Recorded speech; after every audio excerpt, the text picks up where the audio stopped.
அஸ்ஸலாமு அலைக்கும். மக்களிலேயே அதிகம் அள்ளிக் கொடுக்கும் கொடையாளியாக இறைத்தூதர் ஸல்லல்லாஹு அலைஹி வஸல்லம் இருந்தார்கள்.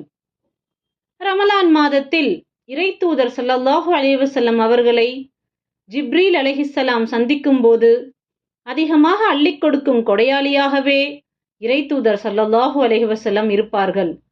ஜிப்ரீல் அலைஹிஸ்ஸலாம் ரமலான் மாதத்தின் ஒவ்வொரு இரவில் இறைத்தூதர் ஸல்லல்லாஹு அலைஹி வஸல்லம் அவர்களை சந்தித்த போதும் அந்த நேரம் வரை இறக்கப்பட்டிருக்கும் குர்ஆனை நினைவூட்டுவார்கள். தொடர் காற்றை விடவும் வேகமாக நற்காரியங்களுக்காக அள்ளிக் கொடுக்கும் கொடையாளியாகவே இறைத்தூதர் ஸல்லல்லாஹு அலைஹி வஸல்லம் இருந்தார்கள் என இப்னு அப்பாஸ் ரலியல்லாஹு அன்ஹு அறிவித்தார்.